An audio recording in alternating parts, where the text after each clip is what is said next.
There. So they're going to open this up to be able to move over to the view. Oh, great. So you can move back and over. Yeah, there will be more. This a movable wall.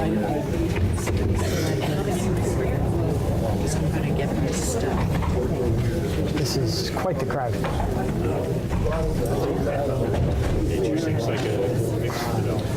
Buongiorno, buongiorno, buon Natale, buon Natale. Do you remember on November 12th, when you looked at the newspapers, everybody was concerned because the floodwaters were flooding St. Mark's Square in Venice? Well, what the Venetians were concerned about and what the scientists were concerned about was Palestrina, which is the barrier beach island that protects Venice. And for the first time in memory, you had 7-foot waves that were breaking through the island and then backing up water into Venice. And of course, we have our own barrier beach island, about exactly the same, 8 miles long, the same as Palestrina. And we start here. And of course, we're all familiar with it. This is the sand that's going through the jetty. It's not building as much and as fast as we would like it to be, and it's not building where we would like it. But if you did take the sand from that area where you have the free sand, if you will, simply put it on a truck and run it down the 69th Street path, and then put it directly on the berm, it would be very cheap because it would be free sand, as it were. Chris is going to tell you a lot more about that. He's a scientist with the Virginia Institute of Marine Sciences, and he has a National Science Foundation grant to study, to use Plum Island as a case study for the intervention of humans on a barrier beach. So, it's yours. There he is.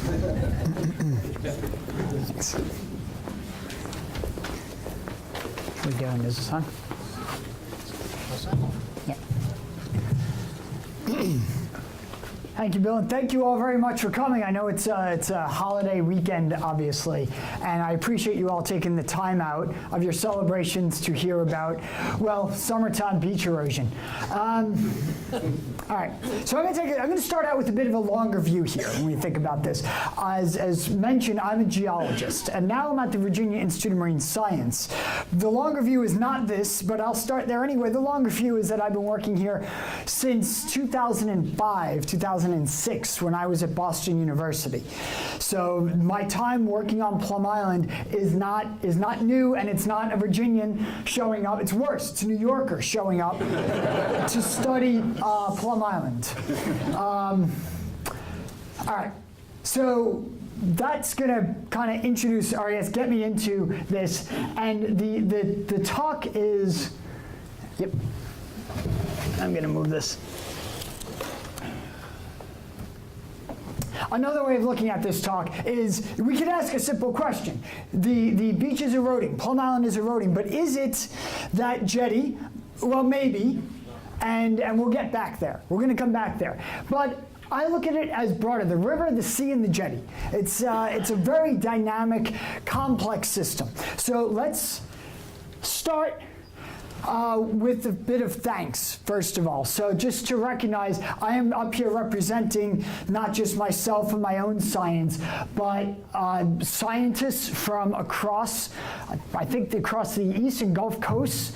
A geochemist at VIMS, University of New Orleans, my former advisor, some of you may have seen some of his talks up here, Duncan Fitzgerald, Peter Rosen, who I know some of you might know from Northeastern, economists from University of New Hampshire, and policy analysts from Woods Hole Oceanographic, UMass Lowell, a slew of students who have worked with me on this project throughout the years. And of course, I'd be remiss not to mention Storm Surge, and in particular, Mike Morris, who I know many of you will know from his time up here, who is a collaborator and a co-author on some of the work that we've published here. So a lot of partners on this, and we were funded. The work I'm presenting today, this is not entirely entirely common in science. Everything you're about to hear today is what we call open access. That means it's free to you. You don't need to be a university scientist with access to a library to get it, which is why so much of science is done. This is all open, and I'm going to show you the actual papers that this comes from at the end, and you can email me for links, or they're available online. And that is thanks to the National Science Foundation. All right, so Plum Island erosion starts in Virginia. Why in Virginia? Because of the first point I want to make. Plum Island, yes, it's eroding, or at least it goes through cycles where it erodes and then it builds back up. And I spent my first 8 years as a coastal geologist working on Plum Island.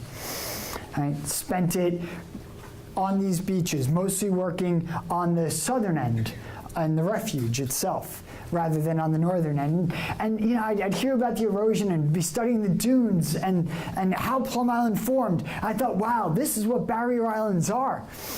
And then I moved to Virginia, and I realized that that's also what barrier islands are, what you see there in Cobb Island, which is just about 3 feet of sand sitting on top of marsh that's constantly rolling over itself.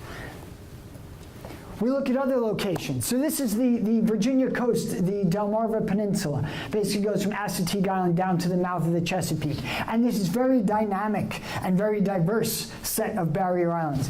And these barrier islands down there do something that Plum Island doesn't. They move.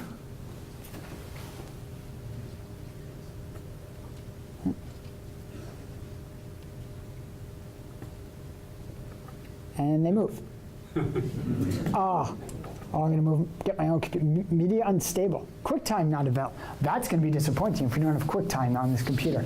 Well, here's what you'd see if the video was working. Apologies, not my computer. Is that island would be moving. You'd actually watch it go from where it is here over a 30-year period to about there. The whole island moves. It stays about the same width, and the whole thing steps back with time. And that is just one of this set of islands that they all move. So here you have a map of Virginia's eastern shore, and you have numbers underneath the names of the islands. There's a number in parentheses and a second number in brackets, and all but one of them are positive numbers. And those numbers are in meters per year. So if you like thinking in feet, multiply it by 3. So let's take, for example, Cedar Island, which is there, Cedar Island. That 5. What does that mean? It means it moves 5 meters per year. All right, so let's think about that. I'm here. I'm going to go to the beach. Year 1, 4th of July. Go to the beach. Set down my towel. Hanging out on the beach. I go back 1 year later. 1 year.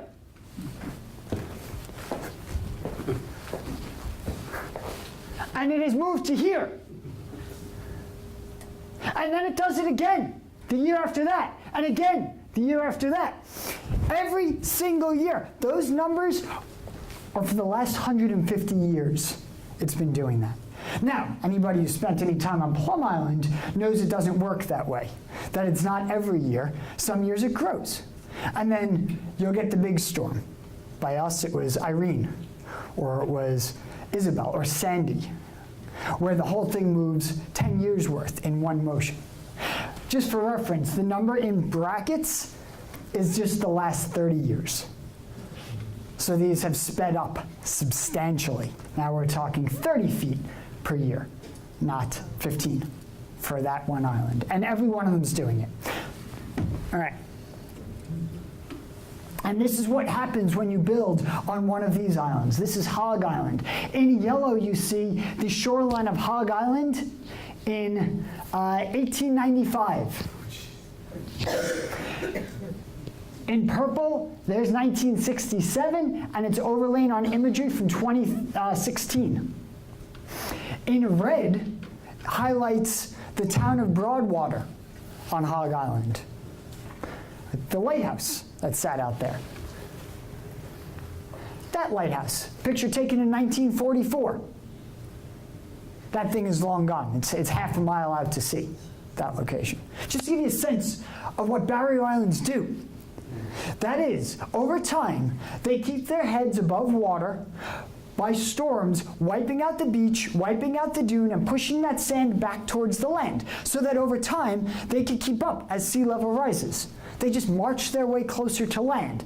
The land gets flooded, the barrier island moves. And that, as we think as a geologist, thinks about barrier islands over periods of hundreds to thousands of years, or in Virginia, you could see it in decades.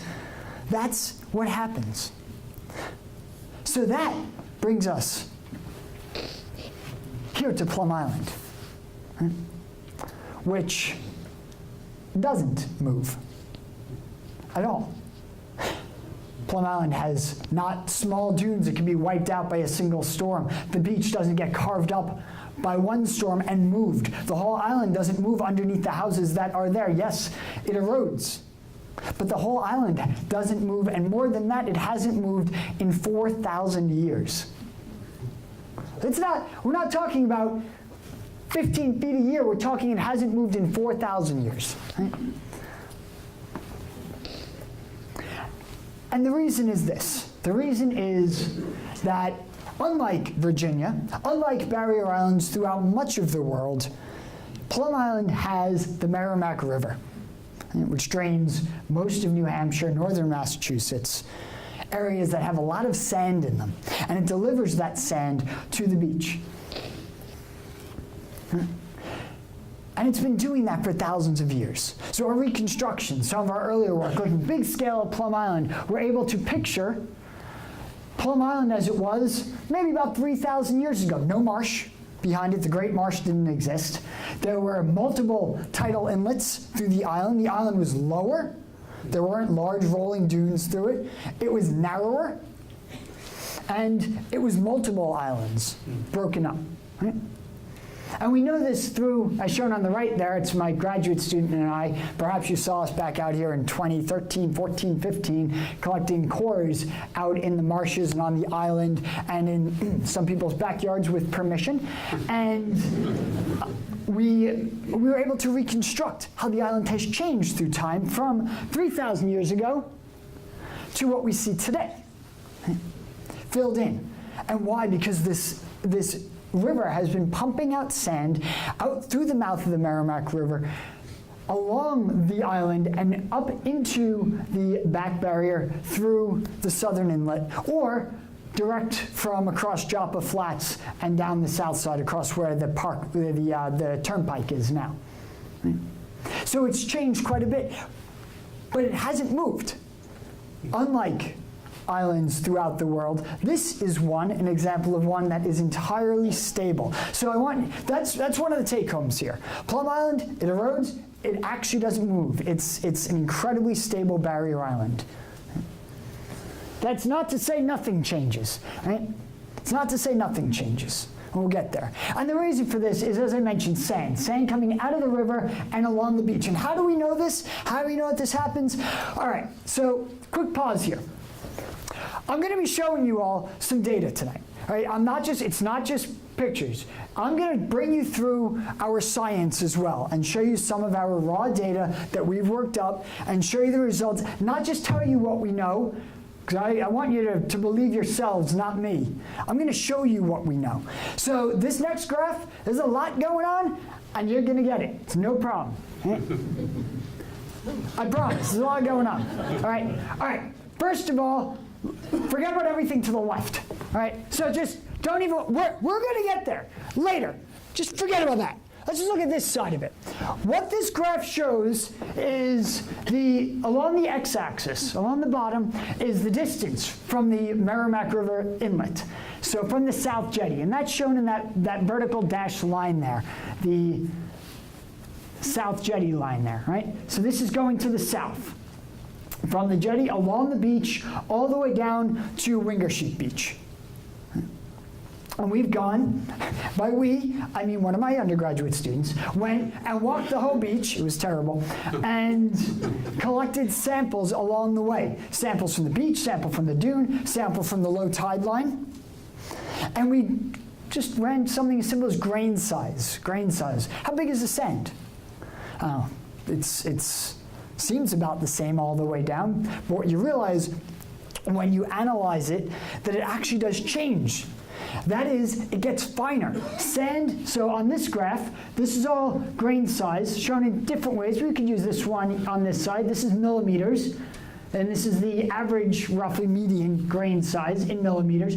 Coarser is to the bottom, finer is to the top. So what that means is that going from just south of the jetty all the way down across Castle Neck, at least, sand gets finer and finer. And in geologist speak, we call that more mature. That is, the sand that comes out of the river is very coarse. It's got a lot of rocks in it. It's still being broken up. And it gets smacked time and again by wave after wave after wave after wave. And as that happens, it gets ground down finer and finer and finer and finer. This is how we could tell which way sand moves. The finer it is, you see a trend like that, that tells you that sand moves from the mouth of the Merrimack, or just south of the jetty, to the south as it gets finer as you go. Make sense?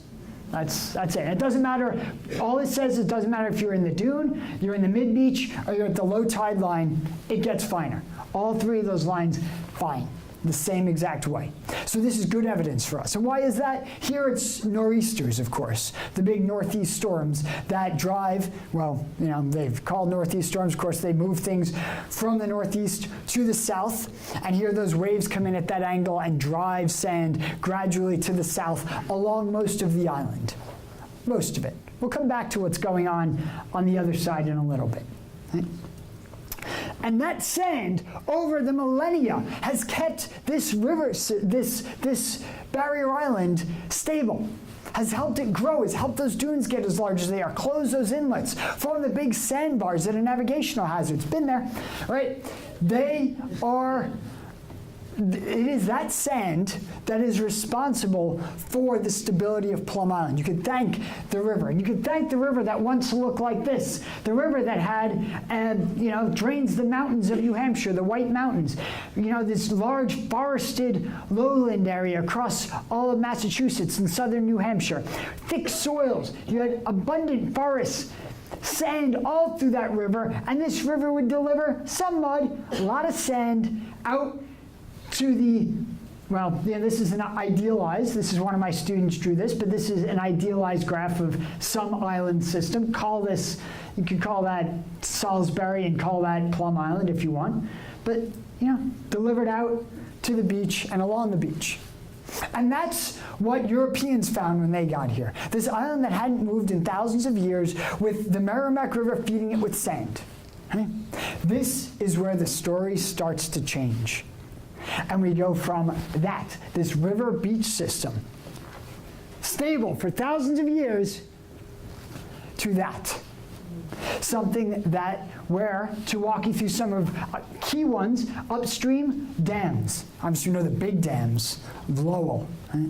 For example, that trap all on the main stem. But there's also literally hundreds of small run-of-the-river dams on the tributaries of the Merrimack.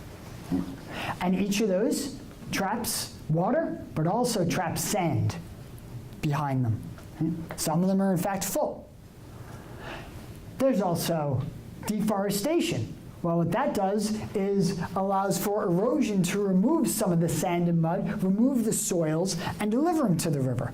So some gets trapped behind dams, but you also have more because of deforestation and agriculture. You have sand mining along parts of the river. You have constrictions and flow and taming of the river, holding it in place, holding it narrow. Okay? Building walls along the sides of the river. And then, of course, we do the same thing, as anybody around here knows, to the mouth of the river and to the island itself, where you build things like jetties. You build houses along the beaches, and you try to tame the beach as well. That's where the story really changes for Plum Island. I'm going to walk you through some of that history. This is an abbreviated history of the Merrimack River and Plum Island. It is not the complete history. some of this we elongate on, we discuss more in the papers. On the top here, let's see, a lot going on here as well, but I'm going to walk you through this one. So here you have age, going back to 2400, so about 4,500 years ago. Plum Island is there, but just forming. So 2400 BC to today. On this graph, I'm going to be showing on the y-axis the sedimentation rate. This is from a bunch of cores we took across Joppa Flats, the mouth of the river, and this is how much sand is being delivered and deposited there with time. So higher up means more sand's being deposited, lower means less. Very, very slow rates of deposition. On this is just a time scale. I'm going to show some key events through time. So the earliest documentation of Plum Island is Captain John Smith, 1614. This John Smith and his crew find the Plum Island that I just showed, this forested river system, this stable but dynamic barrier island, and very, very low sedimentation rates. The numbers, it's 0.05 grams per square centimeter per year. All right. In other words, it's relatively low. You're going to see we're going to quadruple that very soon. Europeans, we start colonization, and there's a rapid deforestation, especially starting in the lower Merrimack Valley, as well as the rest of coastal New England. We're not talking about the White Mountains here, the main source of sand. We're looking only at coastal New England. So for this period of time, we're still in that, very low rate, but we start to deforest, start to expose the landscape to rainfall, to start to wash some of that soil. And during this period of settlement and agriculture, we see a period going from about 1600 AD, or CE as we call it, to about 1850 of intense settlement, intense agriculture, and higher rates of sediment. So that deforestation delivers more and more sand and mud into Joppa Flats and, of course, along Plum Island as well. Then we start the period where we go to, taming the river, trying to control the river. So canals are the first. Later come the dams. Stone embankments. Dredging of the inlet.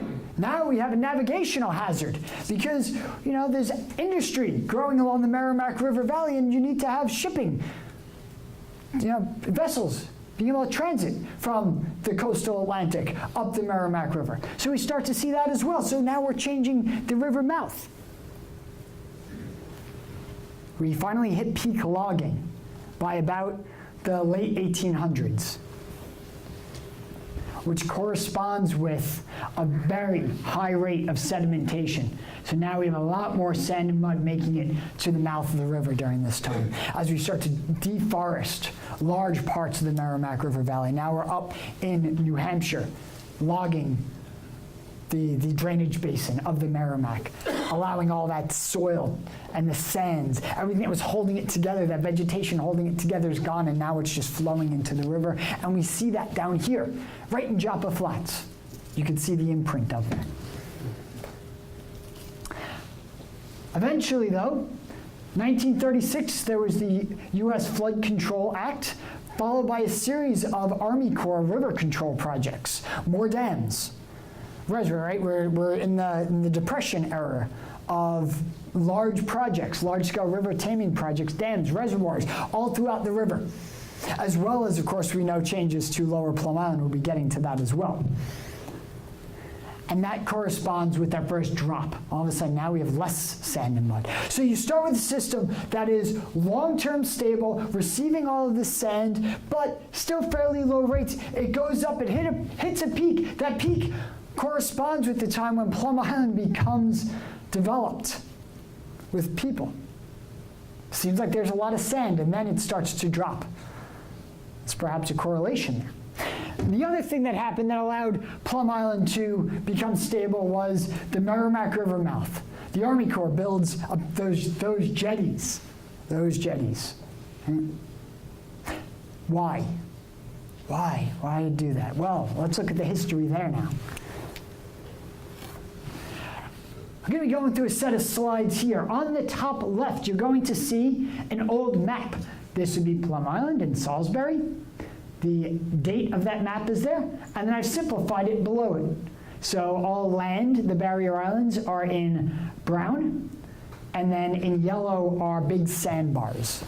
Those original sandbars are labeled on there. I've tried to label what they're called there. Those are called the breakers, North and South Breaker, as they were called, because waves broke there.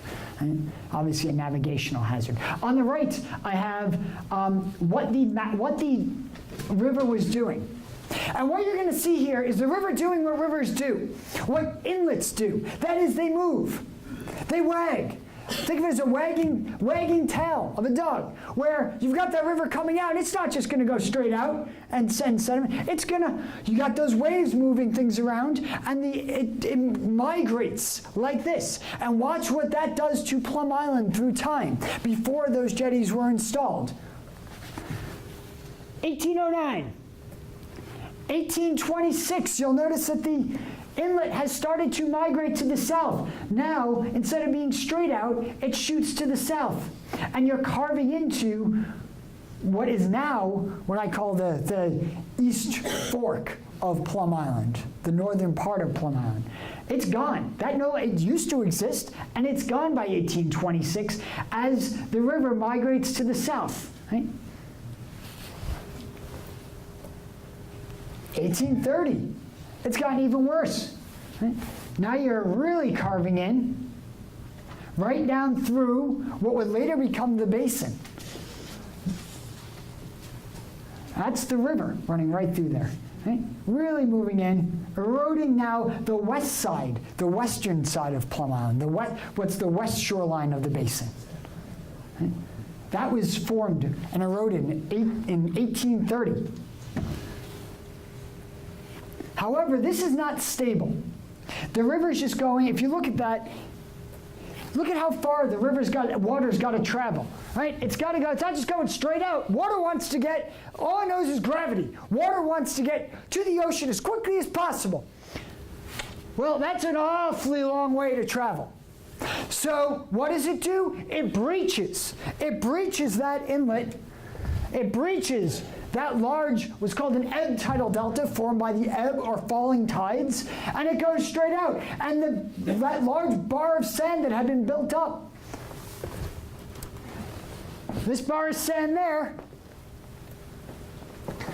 migrates onshore, welds to Plum Island, and what does it become?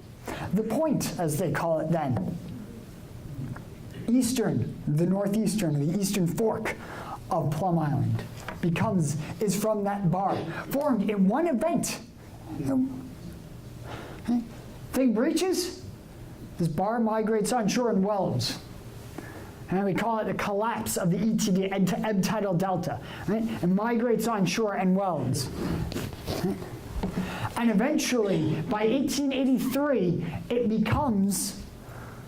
grows and becomes the east fork of Plum Island that we know today, more or less. And that's when folks back then said, whoa, we can't have this happening.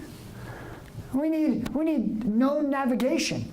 We need a deep channel that we can get these vessels up the Merrimack River to the mills along the Merrimack Valley. And so they planned. They had not been built yet. They planned the jetties at that point. That's what's shown in the 1883 map as Plum Island. And you know what? This didn't just happen once. The jetties did, but everything before that, it was a cycle. The inlet would migrate, breach, migrate, breach.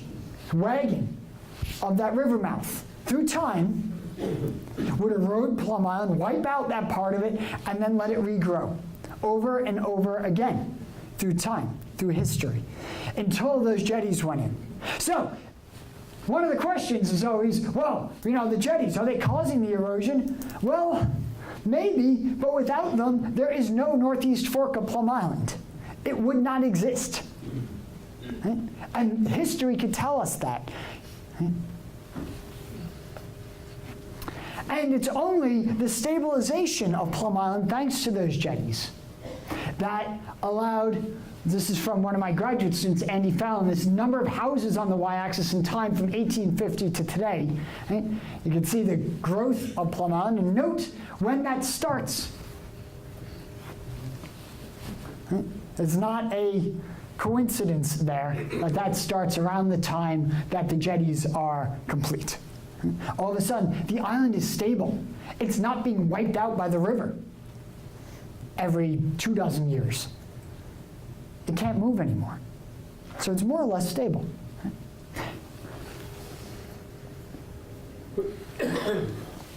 And we'll see through time that there are other major river mouth dredging, and then the groins built along the beach. And we'll come back to those in just a minute. Right? Make some sense? That's kind of the big scale. We think about Plum Island. That's what I think we need to keep in mind in these discussions, is that it's not just the jetties and the Reservation Terrace eroding. You take those out, and Plum Island goes back to, remember the basin, that what you're looking at there, it has that shape because it is the old river. That is the Merrimack River. Blew right through there. Okay? Not that long ago.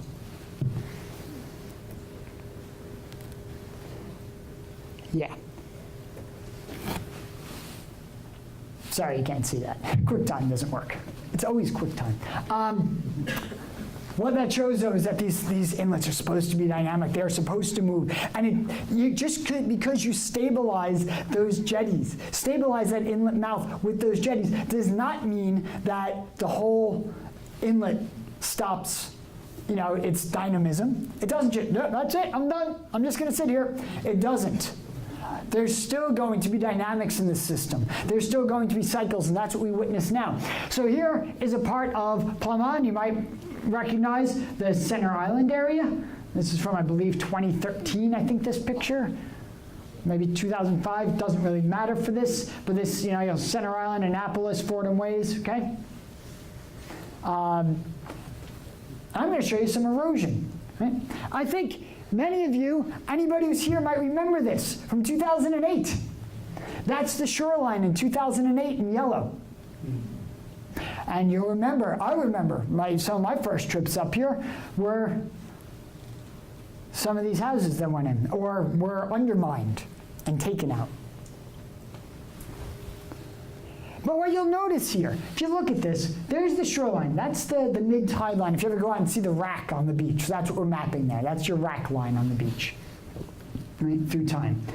And you'll notice that it's there's this notch we call the hotspot of erosion, right? The area where the erosion is really quite intense. And if you've been here, you've witnessed what I'm about to show you. It started to heal. By 2010, it had bumped back out. But by 2013, Center Island had healed, and that hotspot had migrated to the south. And by 2018, it had gone even further south. So this healed, and that bumped out. So the same area that was a hotspot here is now a very wide beach. This area in 2013, nice and narrow, much wider, and now the erosion is down here. So what we see is, we don't see the river mouth migrating and eroding the entire northeast fork of Plum Island and then coming back. But what we see is this much smaller scale hotspot erosion that we all witness out there.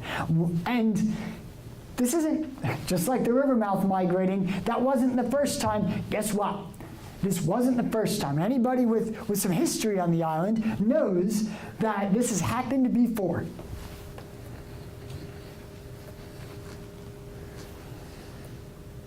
(1974), 76, 78. You know, it happened in the 50s too. It happened in the 20s as well. There's a cycle. 25, 40 years, this hotspot shows up. It starts in the north, it migrates south, and then it, poof, disappears. And everything heals, and we think, this is great. Let's build bigger, let's build closer. Right? I mean, it makes sense. It's over. Because we're humans. And our institutional memory is only so long. Right? This is normal. There's nothing wrong with that, except by looking back at the history. Or forgetting to look at the history, we're of course doomed to repeat it. And it has happened before and it will happen again. Why? That's the question, right? I'm the scientist, right? So all right, Chris, that's great. Nice history, good job. Why? Yes, sorry, before I get to why, of course, our most recent response, but you'll know that this response has changed. And in fact, I love this because, that was obviously the construction of the seawall it's gone in, right? And then in December 13, there's it complete. But I want to point out something else in that right-hand photo. As a reminder of us repeating history, why do you think those groins went in? I said that erosion happened in the 50s. So, groin that went in just north of this area, right, just south of the parking area at Center Island there. Right? Because this has happened before, and our response is the same: rocks, big rocks, right? And it will continue to be so. Now, let's get to that why. All right, here's what we did. Give you a quick summary of some of the things we did. On the far left, that is, you're not recognizing it really quickly, Plum Island. There's the river mouth. There's the jetty. There's the northeast fork. There's northwest fork, right? And then this basically ends just a bit south of the entrance to the Parker River National Wildlife Refuge. This is the hotspot as it was, and what you're looking at here is big feature. This is a bathymetric map, so you're looking at the depth of water there. So the lighter things here, it's shaded, but this lighter area looks in 3 dimensions like it's shallower. It is. That is what's called the ebb tidal delta. It's a delta like the Mississippi, except much smaller. And it's an ebb tidal delta. It's formed by the ebb or dropping tides. Right? And that ebb tidal delta is responsible for everything that we're seeing with the erosion hotspot, right? Which is down in this area. And there's different names here. Call this the terminal lobe. That means the terminus, the end of the ebb delta lobe. That's where the thing drops off. You'll note if you've ever been out through there where the deep water really starts. It's deep in the channel, shallows up, and then it drops off. That's that. There's your jetty, and you have these bars and other weird features in there. I'm going to talk about these more as we go. What I show here on the right are just 2 snapshots of some modeling we've done. Now, you've heard the Army Corps has done some modeling. I'll return to some of the Army Corps stuff later. We didn't do anything quite like the Army Corps. They took different jetty configurations and modeled those. What we did is we said, let's hit it with different storms. Let's take the modern configuration and hit it with different. Let's let the hotspot move and see why through time. So we're asking a question rather than testing an engineering solution. It's a scientific rather than engineering approach. And those are some of our results. And if we look at what we've learned from this modeling, right? By the way, and if you're curious here, this is wave height shown here. So yellow is higher wave height, and what you'll notice is around the ebb delta, it's quite high, and then it drops off very quickly as you get onto that delta. Anybody who's been out there would know this, right? That the delta is actually pretty low wave energy. It's a lot lower inside the inlet, but much higher wave energy down here right near the hotspot of erosion. And over here, this is arrows. So this is depth, but also arrows showing which way the waves are moving, which way the energy is moving. And what we've learned from this, I'm going to simplify it a little bit by just zooming into that area. So again, here's our map. I'm going to show here different periods from 2005 till nearly present of that Center Island area. And I'm going to point out some features. Like, for example, there's part of that. You can see it. You see the sand there under the water, right? You can see this is just Google Earth. Anybody could do this, right? There's that sand. That's part of that terminal lobe right there. Right? And then you'll notice there's another bar out there as a hole. This bar that runs all along the island, we call it the longshore bar. It ends, and the terminal lobe ends, and there's a hole.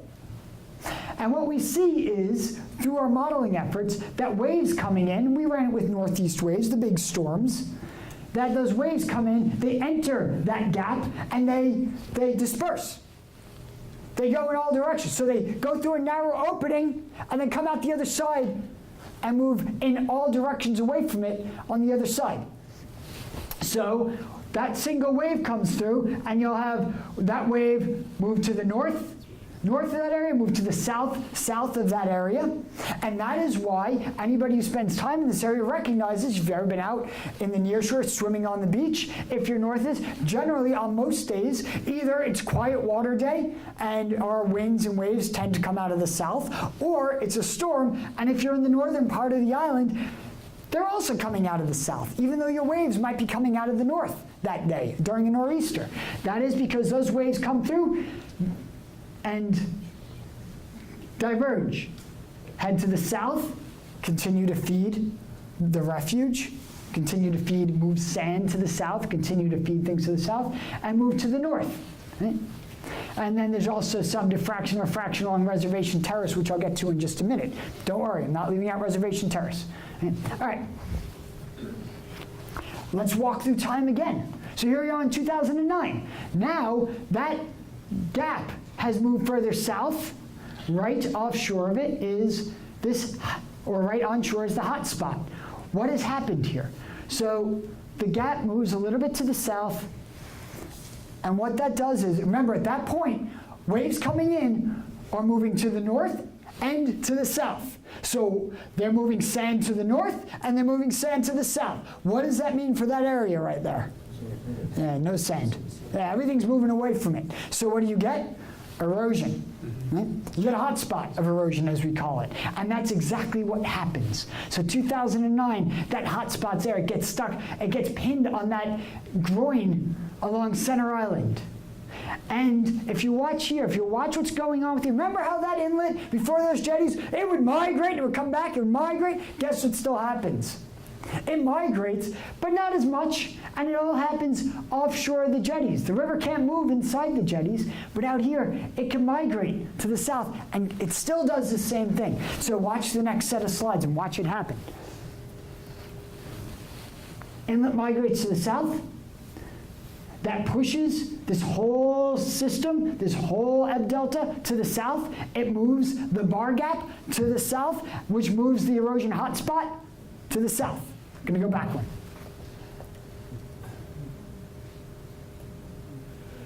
Okay? It's that gap. Now, sand's moving to the north, sand's moving to the south, and there's a hole in the middle. Meanwhile, further north, hey, you got this big bar up here. You know, the sand coming out, going into the ebb delta. Some of that peels off as little sandbars, migrate onshore and heal the beach. So that beach grows again. Center Island's growing. It's receiving sand peeling off of the ebb delta. It continues. Moves further to the south, just like it were cutting into Plum Island, except now it's just in the ebb delta. The bar gap has moved further south. We're peeling sand off, really healing that northern part of the island. But now it's Fordham Way experiences the hot spot. Until eventually, just like in the past, this thing will breach through, head straight out through the inlet, and we return to where we started. The bar gap to the north.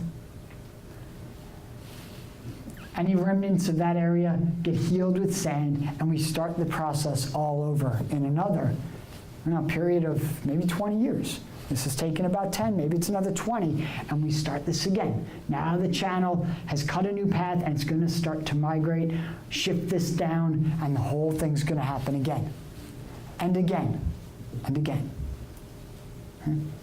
It's natural. Well, it's sort of natural, right? There are these jetties that are built there, right? But what's natural is sand moves, rivers migrate, inlets migrate. They're going to do it regardless of what we try to put there to stop them. Now they're just quite a bit more subtle. Remember, before, this whole area got wiped out every time the inlet migrated. Now we get a hot spot moving along the beach. What's worse one time after the next? Does it get worse? Are the houses more, the infrastructure, the public and private infrastructure larger and more expensive? Do we get lulled into a sense of calm that this beach is now healthy? You know, there's the human side and there's a natural side. This is the natural side. This is what's going on. This is what all the data are telling us are happening in this area. That you go through these cycles. Again, these, a bunch of years here, I'll show you which ones, right? Of growth and bounce back. The Plum Island grows and it erodes, and it grows and it erodes. That beach will do this over and over and over, right? There's a big gap in this slide because then there's the interaction with what's happening inside the inlet. So this is where all the action is right now, right? The hotspot's largely healed, and where it was or would be is largely protected by seawall. And here, and again, just to orient everybody, the arrows, the red arrows point to the same house. If anybody owns that house, you're allowed to call out now and Mimi. But right? So thank you for your house. I appreciated it. I used it in my paper. All right, those are the years there. All right, so 1952 in yellow, 78. Oh, where is the shoreline? Oh, in orange, 94. Okay, on the same area. Oh, 2000, we're doing well. 2008, 2018. Oh, so the 2018 shoreline and the 1978 shoreline are the same place. Oh, it's like a cycle. Huh, right? Funny about that. All right, well, this one has a different cause. We're inside the inlet here. We're not looking at the ebb tidal depth. We're not looking at the river wobbling, right? Because it's stabilized. You have the jetties here. We're inside the jetties. So what is causing this? Well, check this out. Let's look at that 1952. Wide beach along Reservation Terrace. Fairly narrow beach along the front side. 2018, the opposite. Very, very cut back here. Look at how wide the beach is. Now, Bill alluded to this earlier. What's going on here? There's an interaction between the front side, the ocean side, and Reservation Terrace.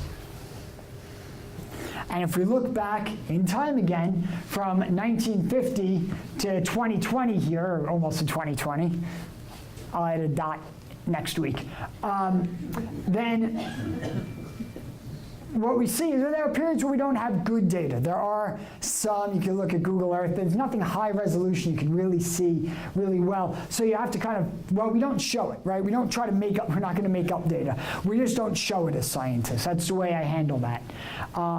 Because we don't know. But you sure can imagine that Reservation Terrace in red, this is its area. This is the area of the beach through time. It's mean normalized. All that is it goes from, one is it's at its average. Any number above 1 means it's wider than its long-term average. Any number below 1 means it's smaller than its long-term average, that area of the beach. So we start out wider than its long-term average. Right? Both of them are. And then you'll notice that Reservation Terrace plummets in the 70s, 80. And then comes back up, much larger by 2010, and then back down. And what you'll notice on the oceanfront beach, which is what we measure, it's everything from the refuge line up to the jetty, right, north to the jetty, does just the opposite. So this is looking like it's probably a lot wider when Reservation Terrace is narrower, and then the other way around. It's a lot narrower when Reservation Terrace is wider. You'll notice the most recent switch that we're experiencing today. And why is that? We're going to return to this graph. I know you all loved it. All right. Now, instead of looking at the right side, let's look at the left side. From about, call about 500, this is in meters, again, multiply by 3 for feet, if you're more comfortable there. So 1,500 feet south of the jetty, up to about a mile-ish, 2 miles, from the about a mile from the jetty itself, okay? Up, this is now up, going into the basin there, up along the Reservation Terrace beach. So we went and did the same thing, different student actually, went and did the same thing and walked that part of the beach. She had a much shorter walk.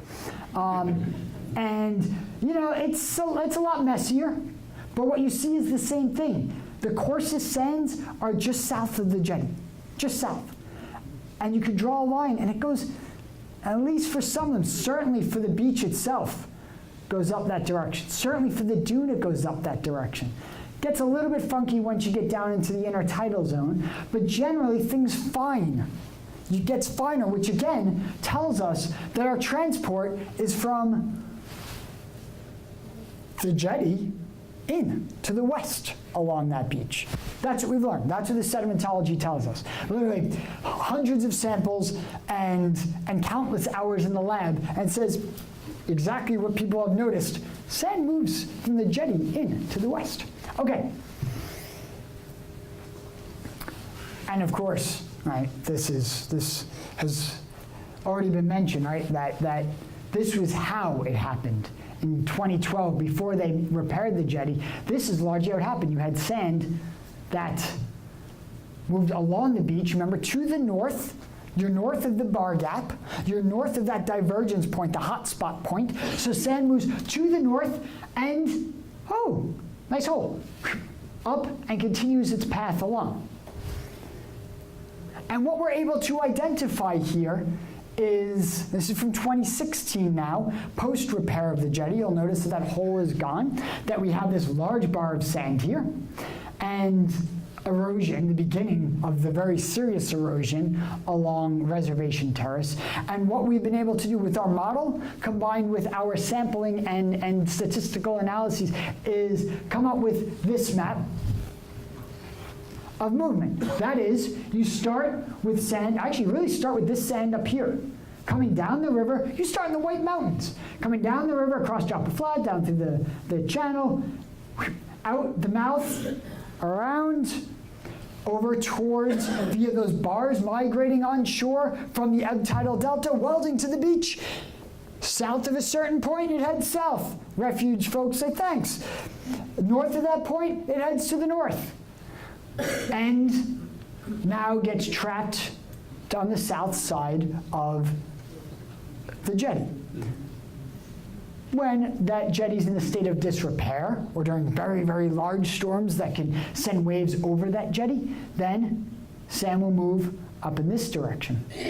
And along this beach, and you can see this little spit of sand that comes out here. Maybe you don't need to see it. Maybe you've hit it with your boat. I don't know anybody who's done that.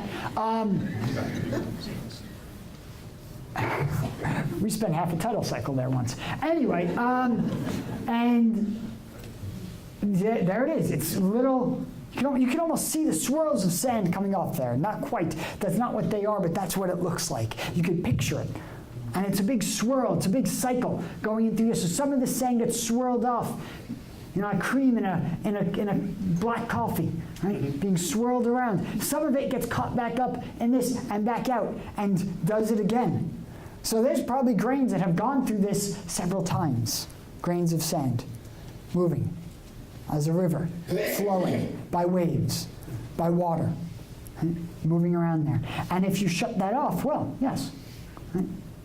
And that seems to be, that's what the historic and the sedimentologic data tell us, is a likely scenario for at least part of Reservation Terrace. I am not going to answer the question that we posed on the first slide here. Plum Island erosion, is it the jetty? I am not going to say yes.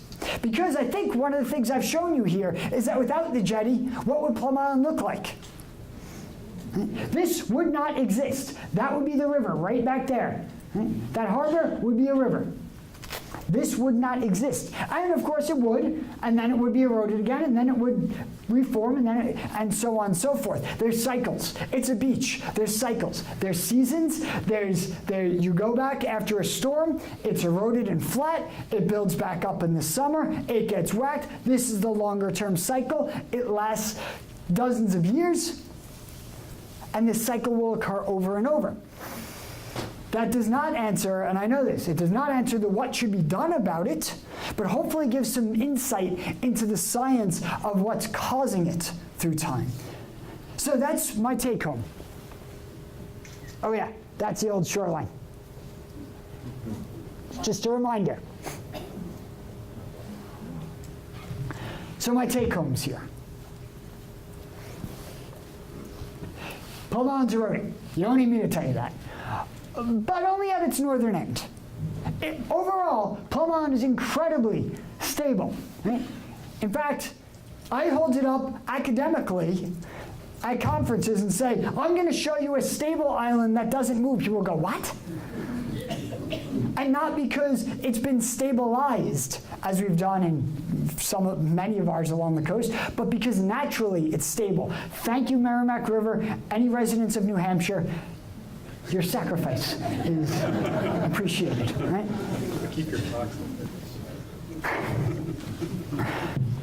So it's a very stable island. But there are fingerprints of humans on it, right? Starting really with colonization. That the Merrimack River can be found dating back to the arrival of Europeans that really culminated in the stabilization of the mouth of the river, the stabilization of northern Plum Island, stopping the wagging of the tail, making northern Plum Island habitable, allowing for the development that we see there today. That started as cottages and has grown and grown and grown. Right? That's the jetties. That's the stabilization of the northern part, the only dynamic part of a really stable island that doesn't move year to year. Very unlike Virginia. And then these same jetties, they set up this pattern of erosion and what we call accretion, a regrowth of the oceanfront beach. Cycles every 25 to 40 years. The pattern hasn't changed, but the human impacts have. And we try to stabilize and harden, build bigger, build closer. And we try to live with it as best we can.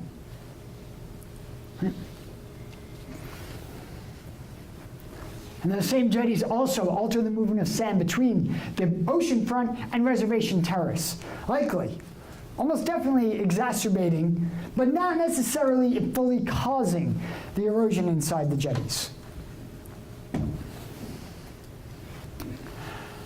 I don't know. This is a question that's on everybody's mind, and it should be. You're right to be asking this. I say this with the perspective of thousands of years, not myself, but of what I study. Right?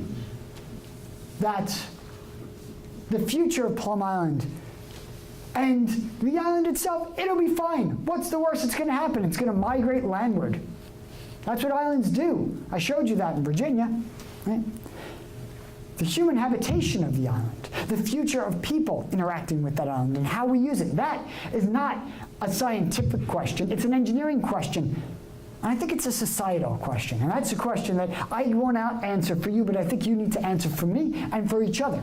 Right? That's a community question. And I hope that, I know it's a challenging topic here. And I hope that this provides some background, some of the scientific input, years of study that have gone into this, that can help provide some of the foundational facts to debate around. Not debate on, but debate around in deciding the societal question here, or the answer to the societal question. So with that, I'm going to put in a plug for the bus. So VIMS has, Virginia Student Marine Science, they have a monthly newsletter. There's a lot of us there doing things outside of geology. As far as you know, I'm the only one working on Plum Island or this area, but I hope to continue to do so. I will give you my contact information. Email, website, which has some key things about, and if any of you are on the Twitter. I was very creative with my name. And then below I have, and this is a great one, I know this will be made publicly available. You can also go to my website. It's very easy. vims.edu/coastal_geology will get you there. But I have links to those three things. Those are the front pages of papers that we've published. Everything I presented tonight, plus more, is in those three papers there. The one on the left, 2019, I wrote that. A bunch of my students and colleagues. One of my students wrote the middle one. Another one is mine. These are looking at different time periods, different parts of this system. Everything I showed tonight is developed into those. This is all out there and publicly available. And if you can't find it online, drop me a line. I'm happy to send you those for more information.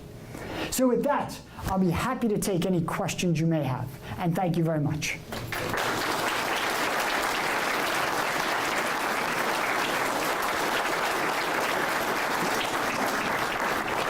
we have microphones, right? Microphones here for people asking questions or project. I think the mics allow the questions to go into the recording system as well. We'll get to that mic, hang on.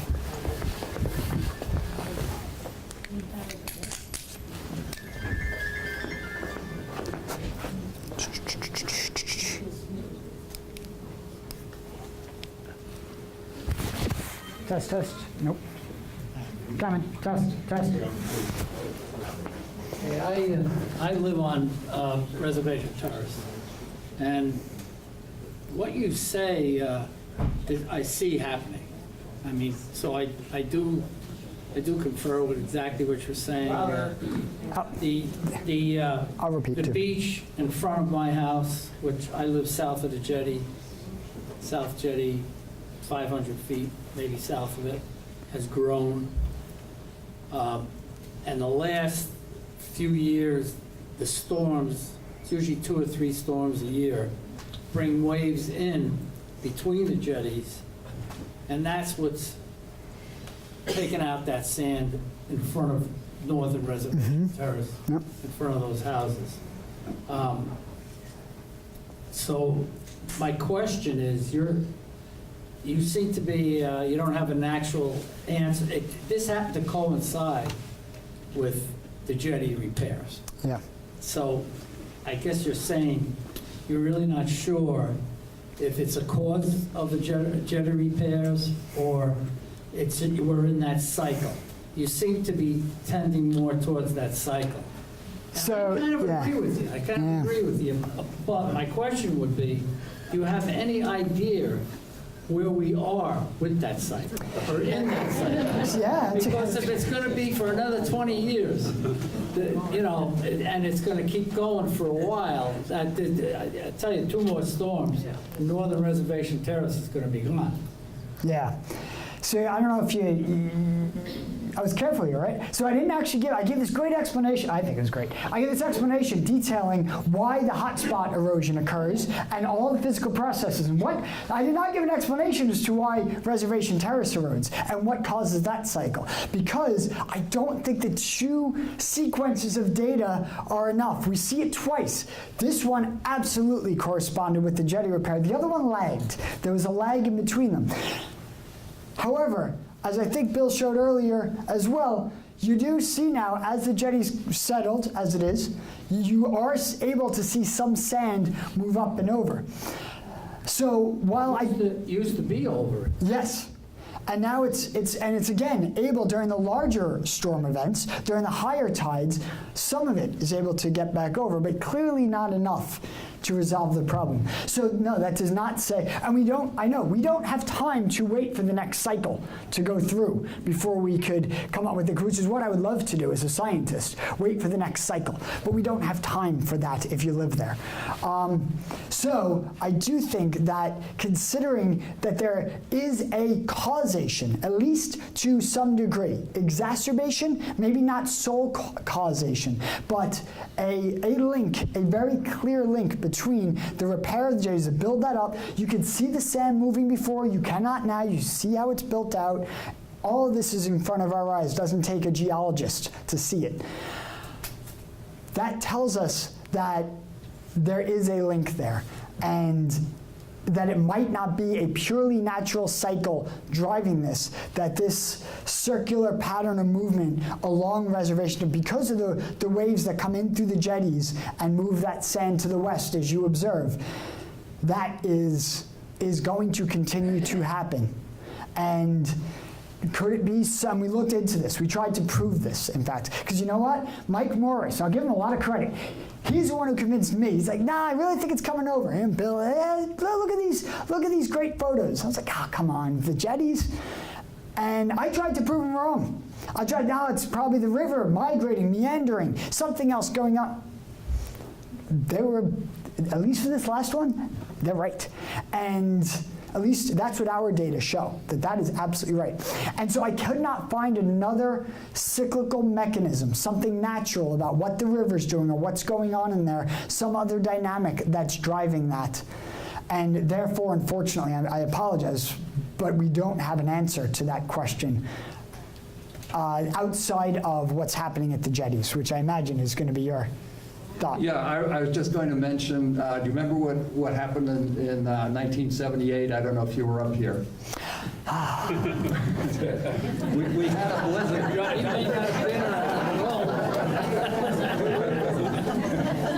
We had a blizzard, and it broke through the jetty.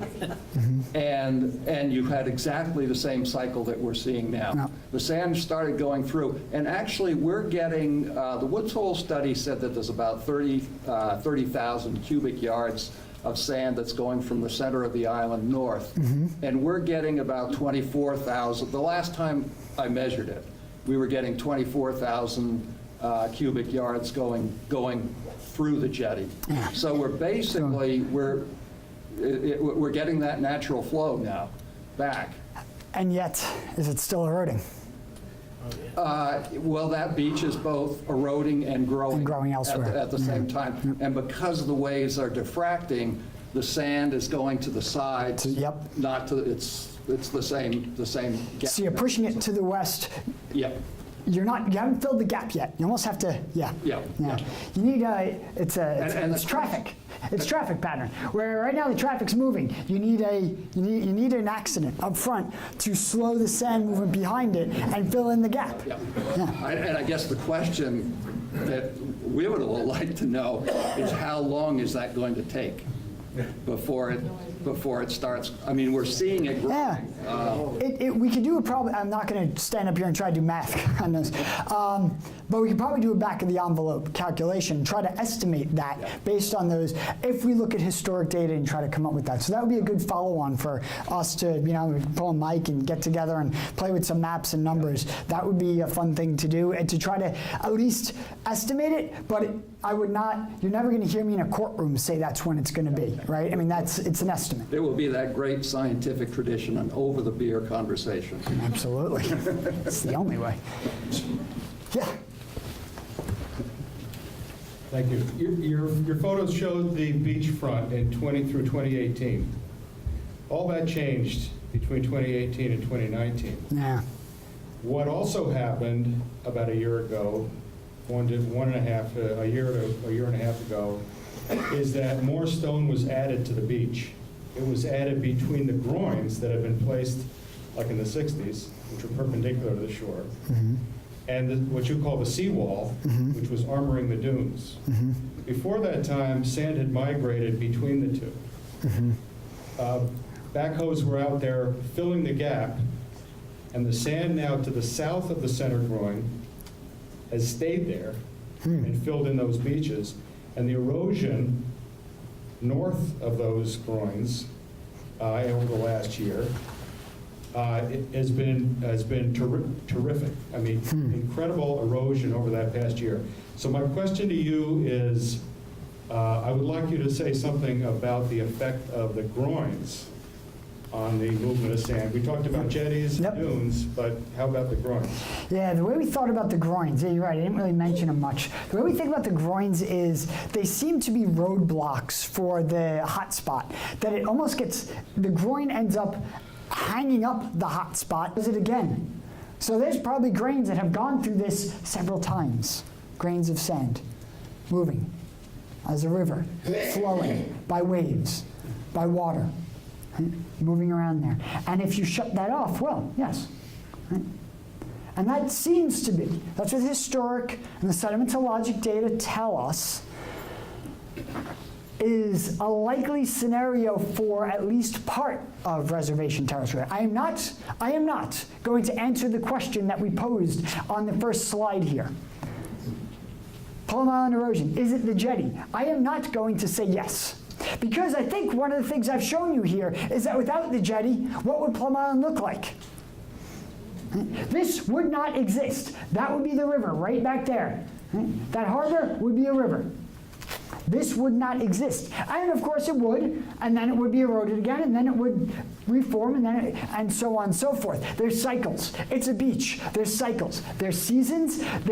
You go back after a storm, it's eroded and flat, it builds back up in the summer, it gets whacked. This is the longer term cycle. It lasts dozens of years, and this cycle will occur over and over. That does not answer, and I know this, it does not answer the what should be done about it, but hopefully gives some insight into the science of what's causing it through time. So that's my take home. Oh yeah, that's the old shoreline. Just a reminder. So my take homes here. Plum Island's eroding. You don't need me to tell you that. But only at its northern end. Overall, Plum Island is incredibly stable. Right? In fact, I hold it up academically at conferences and say, I'm going to show you a stable island that doesn't move. People go, what? And not because it's been stabilized, as we've done in many of ours along the coast, but because naturally it's stable. Thank you, Merrimack River. Any residents of New Hampshire, your sacrifice is appreciated, right? Keep your talks. So it's a very stable island.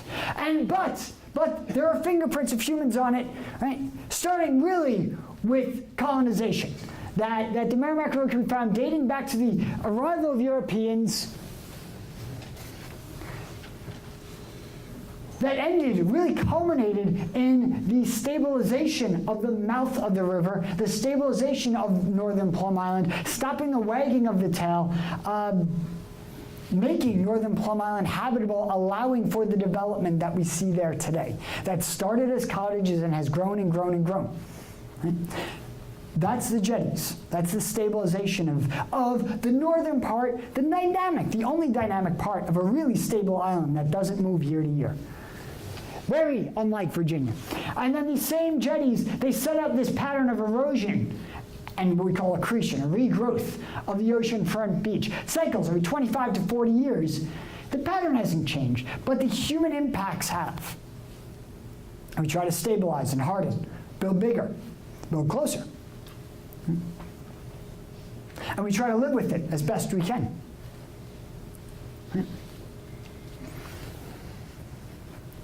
And the same jetties also alter the movement of sand between the oceanfront and Reservation Terrace. Likely, almost definitely exacerbating, but not necessarily fully causing the erosion inside the jetties. I don't know. This is the question that's on everybody's mind, and it should be. You're right to be asking this. I say this with the perspective of thousands of years, not myself, but of what I study. Right? That the future of Plum Island and the island itself, it'll be fine. What's the worst that's going to happen? It's going to migrate landward. That's what islands do. I showed you that in Virginia. Right? The human habitation of the island, the future of people interacting with that island and how we use it. That is not a scientific question, it's an engineering question. And I think it's a societal question. And that's a question that I won't answer for you, but I think you need to answer for me and for each other. Right? That's a community question. And I hope that, I know it's a challenging topic here. And I hope that this provides some background, some of the scientific input, years of study that have gone into this, that can help provide some of the foundational facts to debate around. Not debate on, but debate around in deciding the societal question here, or the answer to the societal question. So with that, I'm going to put in a plug for the bus. So VIMS has, Virginia Student Marine Science, they have a monthly newsletter. There's a lot of us there doing things outside of geology. As far as I know, I'm the only one working on Plum Island or this area, but I hope to continue to do so. I will give you my contact information, email, website, which has some key things about, and if any of you are on the Twitter.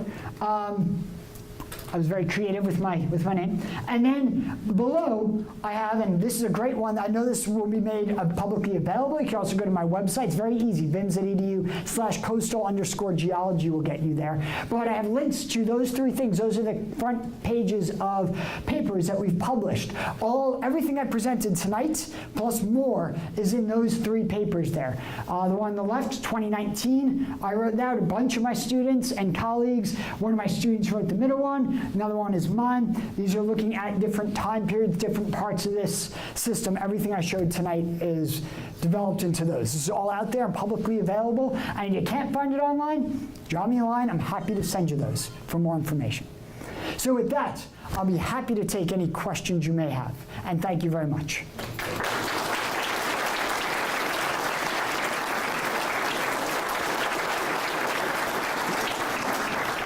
And I know we have microphones, right? Microphones here for people asking questions, or for Jet.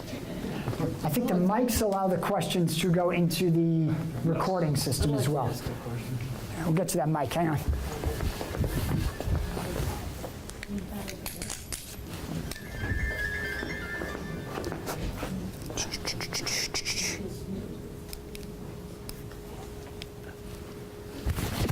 Test, test. Nope. Coming. Test, test. Hey, I live on Reservation Terrace, and what you say, I see happening. I mean, so I do confer with exactly what you're saying. I'll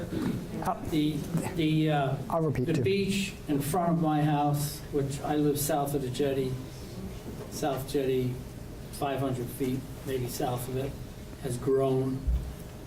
And the last few years, the storms, it's usually 2 or 3 storms a year, bring waves in between the jetties, and that's what's taking out that sand in front of Northern Reservation Terrace, in front of those houses. So my question is, you seem to be, you don't have an actual answer. This happened to coincide with the jetty repairs. Yeah. So I guess you're saying you're really not sure if it's a cause of the jetty repairs or we're in that cycle. You seem to be tending more towards that cycle. And So, I kind of yeah. agree with you. I kind of agree with you. But my question would be, do you have any idea where we are with that cycle, or in that cycle? Yeah. Because if it's going to be for another 20 years, and it's going to keep going for a while, I tell you, 2 more storms, Northern Reservation Terrace is going to be gone. Yeah. So I don't know if I was careful here, right? So I didn't actually I gave this great explanation. I think it was great. I gave this explanation detailing why the hotspot erosion occurs and all the physical processes and what. I did not give an explanation as to why Reservation Terrace erodes and what causes that cycle, because I don't think the 2 sequences of data are enough. We see it twice. This one absolutely corresponded with the jetty repair. The other one lagged. There was a lag in between them. However, as I think Bill showed earlier as well, you do see now, as the jetty's settled, as it is, you are able to see some sand move up and over. So while It used to be over. yes, and now it's again able during the larger storm events, during the higher tides, some of it is able to get back over, but clearly not enough to resolve the problem. So no, that does not say, and we don't have time to wait for the next cycle to go through before we could come up with it, which is what I would love to do as a scientist, wait for the next cycle. But we don't have time for that if you live there. So I do think that considering that there is a causation, at least to some degree, exacerbation, maybe not sole causation, but a link, a very clear link between the repair of the jetties, to build that up. You can see the sand moving before, you cannot now, you see how it's built out. All of this is in front of our eyes. It doesn't take a geologist to see it. That tells us that there is a link there, and that it might not be a purely natural cycle driving this, that this circular pattern of movement along reservation, because of the waves that come in through the jetties and move that sand to the west, as you observe, that is going to continue to happen. And could it be some, we looked into this, we tried to prove this, in fact, because you know what? Mike Morris, I'll give him a lot of credit. He's the one who convinced me. He's like, nah, I really think it's coming over. And Bill, look at these great photos. I was like, oh, come on, the jetties. And I tried to prove them wrong. Now it's probably the river migrating, meandering, something else going on. They were, at least for this last one, they're right. And at least that's what our data show, that is absolutely right. And so I could not find another cyclical mechanism, something natural about what the river's doing or what's going on in there, some other dynamic that's driving that. And therefore, unfortunately, I apologize, but we don't have an answer to that question outside of what's happening at the jetties, which I imagine is going to be your thought. Yeah, I was just going to mention, do you remember what happened in 1978? I don't know if you were up here. we had a blizzard. You may not have been around. We had a blizzard, and it broke through the jetty. And you had exactly the same cycle that we're seeing now. No. The sand started going through, and actually we're getting, the Woods Hole study said that there's about 30,000 cubic yards of sand that's going from the center of the island north. And we're getting about 24,000. The last time I measured it, we were getting 24,000 cubic yards going through the jetty. So we're basically, we're getting that natural flow now back. And yet, is it still eroding? Well, that beach is both eroding and growing. And growing elsewhere. At the same time. And because the waves are diffracting, the sand is going to the sides. Yep. Not to, it's the same gap. So you're pushing it to the west. Yep. You haven't filled the gap yet. You almost have to, yeah. Yeah. You need it's the traffic. It's traffic pattern. Where right now the traffic's moving. You need an accident up front to slow the sand movement behind it and fill in the gap. Yeah. Yeah. And I guess the question that we would all like to know is how long is that going to take before it starts? I mean, we're seeing it growing. Yeah. We could do I'm not going to stand up here and try to do math on this, but we could probably do a back of the envelope calculation, try to estimate that based on those, if we look at historic data and try to come up with that. So that would be a good follow-on for us to, pull a mic and get together and play with some maps and numbers. That would be a fun thing to do, and to try to at least estimate it, but you're never going to hear me in a courtroom say that's when it's going to be, right? I mean, it's an estimate. It will be that great scientific tradition, an over-the-beer conversation. Absolutely. It's the only way. Yeah. Thank you. Your photos showed the beachfront in 2018. All that changed between 2018 and 2019. Yeah. What also happened about a year ago, a year and a half ago, is that more stone was added to the beach. It was added between the groins that had been placed, like in the 60s, which were perpendicular to the shore, and what you call the seawall, which was armoring the dunes. Before that time, sand had migrated between the two. Backhoes were out there filling the gap, and the sand now to the south of the center groin has stayed there and filled in those beaches. And the erosion north of those groins over the last year it has been terrific. I mean, incredible erosion over that past year.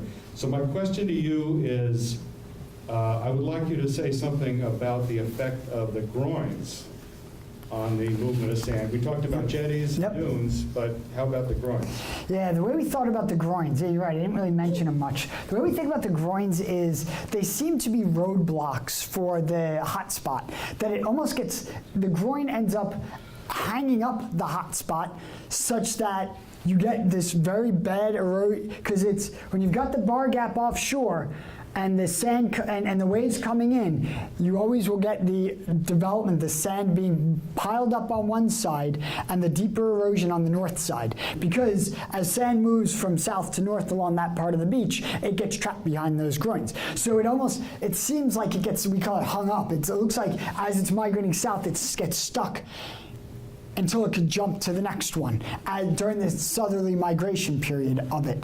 And that's probably the way that it's acting, is that even as that hotspot would naturally migrate to the south the way that the sand's working, it's still able to pile sand up there on the south side of those and continue to pull sand away from the north side. Is it legal to do that?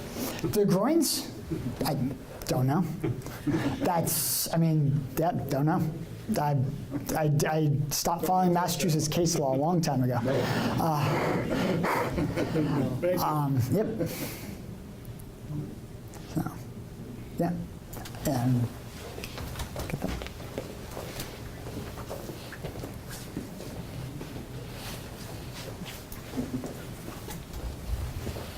I just have a comment for you.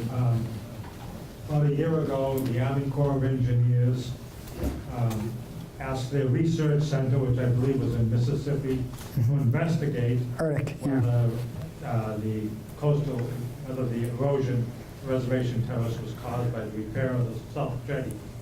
And about 6 months later, the answer came back that it did not cause it. Again, they use the word cause, not exacerbate, which was interesting. Yeah, so I've seen, yes, the Army Corps ERDIC, as they call it, the Engineering Research Development Center, did this study where they did, I mentioned our modeling and their modeling, and they had done this period of study where what they did was they did the same sort of hydrodynamic modeling using the Army Corps' version of that. They elongated the jetties in this model, they shortened them, they took one out, and tried to see what's the relative movement of sand throughout the system with that. And, in an exploratory way to try to better understand what's the best approach to the long-term management of these jetties. And they, like us, could not come up with a solution that said the jetties are the absolute cause of this erosion along Reservation Terrace. I think our data show, here's what they demonstrate to me and what the models demonstrate to me. One, that the sand moves from east to west along that beach, which means that any sand that would move along that beach has to come from either outside the inlet or up and over the jetty. There's no other, or get caught in that circular pattern up there. That is I'd say the predominant thing we saw. We also very clearly see the correlation, if not causation, clear causing, a very clear correlation between what's happening on the oceanfront beach, especially the northern end by the jetty, and what's happening along Reservation Terrace, and that switch seems to occur in association with changes to the jetty. That doesn't, again, yeah, it's a tricky place to be because I'd love to be able to say something definitive. Believe me, I've been doing this is my job. It's to study this stuff. I would love to be able to say something definitive for you. I would have loved to have come here. I would have loved for that paper to have said that one way or the other so that we could derive something. And I'm not partnering with the Army Corps. We're entirely separate. They were not on that front slide, so I'm not doing this to defend the Army Corps or anything else. It's just that we did a parallel study using a lot of field data rather than just modeling, and came up basically to the same place, which is I can't say it causes it. I don't know what their exact wording is, about exacerbation or anything else, but I cannot definitively say it's the answer. That doesn't mean that you shouldn't be considering the jetties and a reworking of how those operate. Lower, maybe different porosity to allow some sand, as Bill showed in that video earlier, to move through the gaps there, some of it to move through a little bit easier. There are things to consider that could allow those jetties to better transfer sand and maybe help mitigate that problem. So, yeah. I know it's not a conclusive answer, and I apologize, but that's where their science is right now. I had a question. Did you look at the correlation between previous repairs to the jetty and erosion along that same point? Some of us are under the impression, well, rightly or wrongly, that the previous repair of the jetty in the 70s led to very similar erosion along there, which led to the removal of the Coast Guard station, Yep. and also led to a very similar gap there just north of the jetty. Yeah, we did. So that was that one graph I showed with that, that kind of the patterns down. If you look at that last one where the front beach and the island, they intersect, on the Reservation Terrace, they intersect in their size, and one Reservation Terrace is shrinking. Yes, then it is, once again, coincident with that. Not as coincident that time. There was a lag there. I actually believe that the switch occurred prior to the jetty repair, but it was accelerated absolutely once that jetty repair occurred. So the answer is, we looked at it. There is definitely, once again, a correlation. I'd say it's a less clear correlation than what we see in the recent. This was like almost the same day you see the switch. Although, I'll go to that quickly, so I want to point this out. I think it's worth.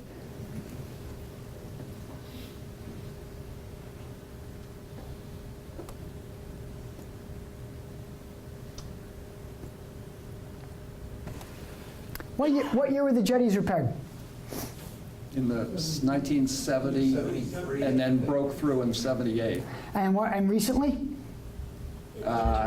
Between 2012 and 2014, repaired.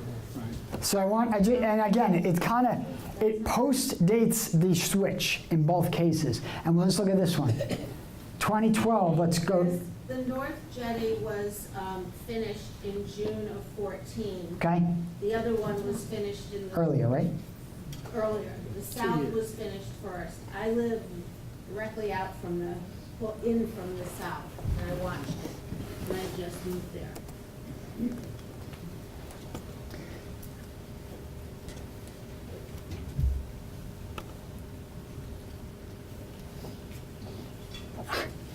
No, that's not what I wanted. Always, always. It's guaranteed. And while you're looking for what you're looking for, from the repair was June of 14, and in December of 14, we had lost 100 feet on the riverside. And I believe now it's over 400. Wow.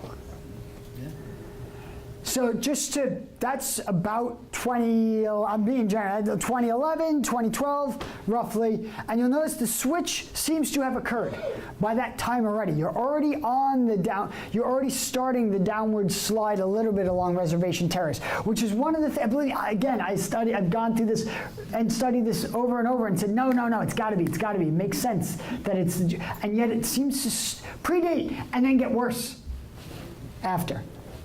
So I think that there is a natural migration of the erosion pathway within the jetty system that probably correlates to the same 25-ish year time frame that we're seeing on the front side. That probably has to do with something we don't yet understand about the dynamics of the inlet. That then is like, as soon as you close up that jetty, bam, it makes it that much worse. But isn't it more parsimonious to look that the jetties are the cause? It is, and that's certainly a major contributor. Yep. Yeah. Question back here. The very slight uptick on the red line for the Reservation Terrace. Yeah. Is that hopeful or an anomaly? Will it work over a couple of years? Looks like we just. I believe it was an anomaly, because as I recall, that's I have to look at my data. What month it was 2018. I know because I spent this time, Christmas morning, in fact, making some of these figures last year, trying to meet a deadline, and we. And so I know that that data is from 2018 and does not represent what's happened in the last year, where my understanding is it's gotten worse. So the next couple of years, we'd want to watch where that line goes. Yeah, absolutely. Yeah. Thanks. We're fortunate now in that we have more data to look at, so that we now have satellite data that is multiple times per year, so we can start to fill in more dots with that. Yeah, absolutely. The story's not over yet. I had the same question. Okay. I had the same question as the other person, but I think that's people who are saying there's not a correlation between the South Jetty and the erosion. I mean, I just think that's ridiculous. I mean, there's clearly correlation between the erosion and the South Jetty. I mean, I just think that's, I mean, I've watched it over the last 10 years. Yeah. And Yeah, and I cannot, will not defend or speak to further the Army Corps' report on that and what they came out with, though it is publicly available. The Army Corps, is on the hook for $10 million if it's proved that the jetty caused it. So there's a reason their DOT study, I see. they used a little bit of cherry picking, and Yeah, I mean, it's more a political and a legal document than it is a scientific document. Yeah.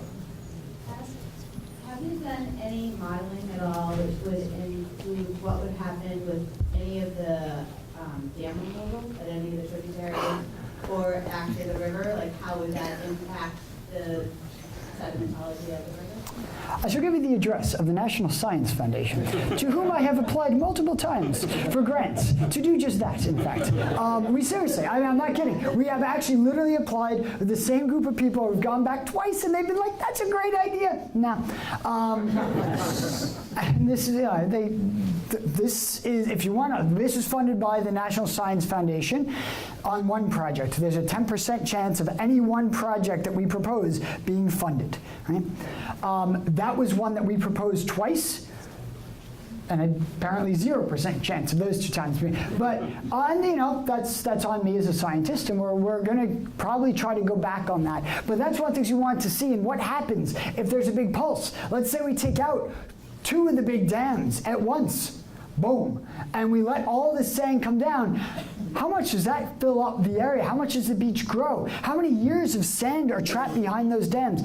I do not have that answer, but we wanted it, and we back of the envelope says that there's actually probably at least 100 years of normal sand.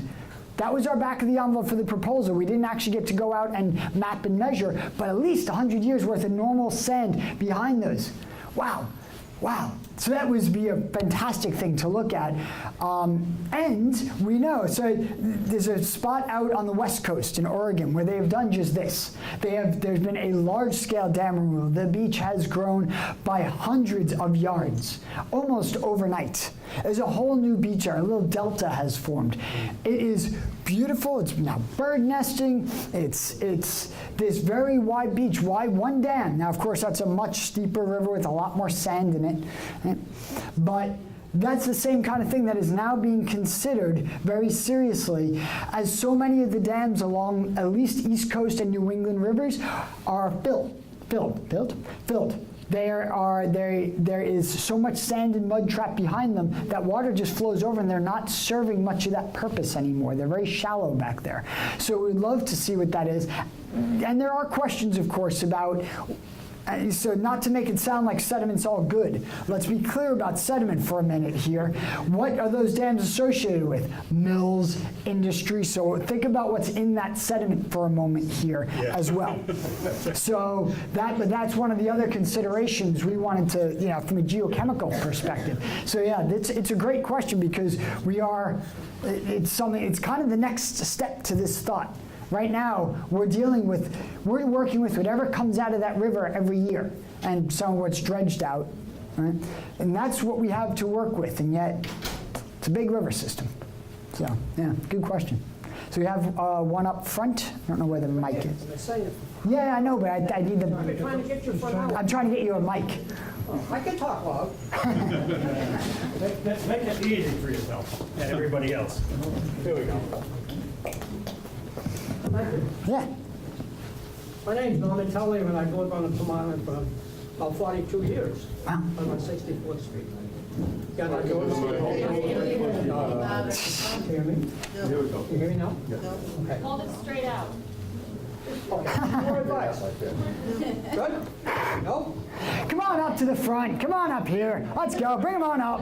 Let's do this. Here you go. All right. I wanted to say hi to you anyway. Yeah. Well, here you go. I'll ask you one question. Sure. First of all, right away, would you buy a house on Plum Island?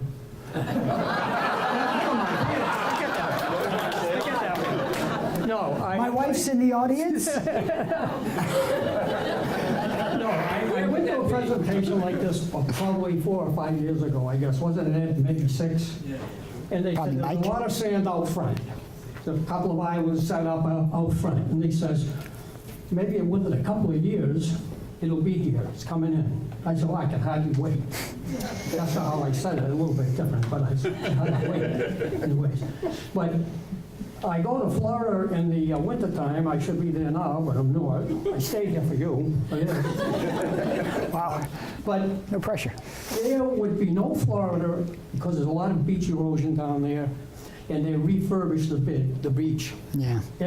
About every 10 years it's in the budget. So why can't we pump some of that sand from out front and pump it in onto our beaches here? Thank you. Yeah, thanks. Yeah.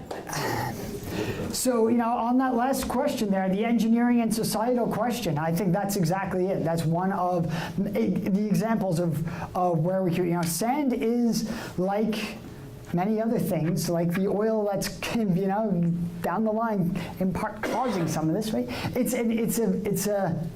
a resource. And it's one that is limited out there. However, there is sand offshore. In fact, my first thing I ever did was spend 2 weeks on a boat going back, and we call it mowing the lawn. It's as exciting as it sounds. We spent 2 weeks on a boat, back along Plum Island and back up, offshore and back, mapping the bottom, looking for sand and gravel resources, funded at that time by the Minerals Management Service, what's now BOEM, the Bureau of Ocean Energy Management, and that was exactly the kind of thing that we were looking at. There's a great report, U.S. Geological Survey 2009, that documents all those sand resources offshore. They are there. That is true. And there's also sand in the inlet, and that inlet is dredged. But here's the problem, or the one of several. One, it costs money. Of course, so do the rocks, right? So everything costs money.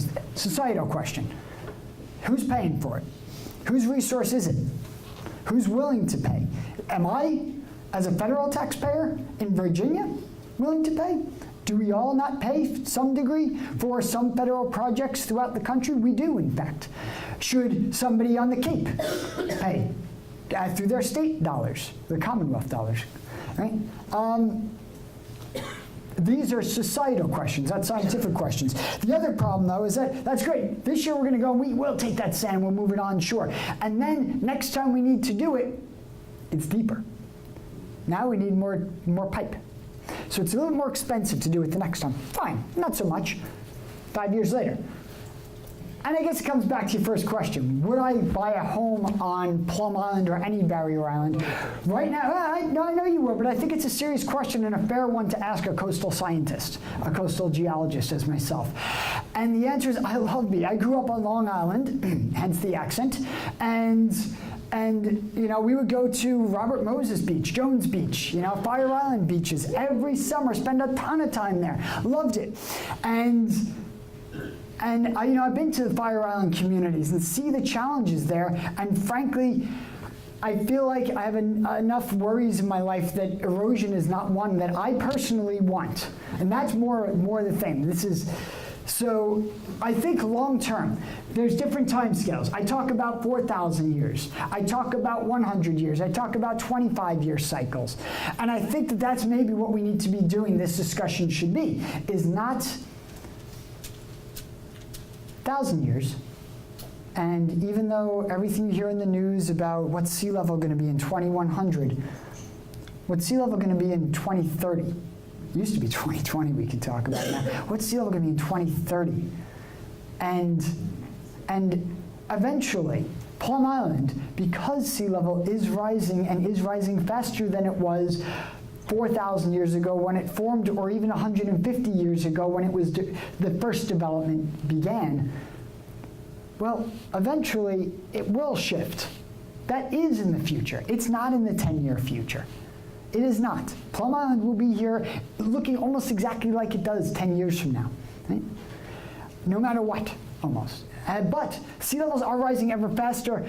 The storms, probably nor'easters, definitely hurricanes, are getting more intense. That, over that time scale, maybe when I start to think about the time scale of a mortgage, I'm going to question, and the question is a little bit different than the time scale of a 10-year can I hold on here? And there's a lot of really good debate going on, I think, out there now, up and down the coast. Believe me, we have it in Virginia as well. The Outer Banks certainly is constant topic of debate, is just that question. And what should we be doing? And one of the best ideas I've heard, in fact, pitched by one of the people, and again, throw it out there to the conversation, pitched by one of my colleagues on this project, was the idea of a buyback, government, yes, government buyback, but a rent. So I live on the beach, my house is threatened. This is more a discussion on the Outer Banks than Plum Island right now. My house is threatened. Buy it, let me rent it from you until the day when it's no longer stable, when it needs some structural repair, or else it's gonna be lost. I've gotten that many more years out of it, and I've already gotten my investment back. And I've given some of the taxpayer money back. These are some of the things that you're starting to hear in the scientific community, considering options over that 50-year time scale or 30-year time scale.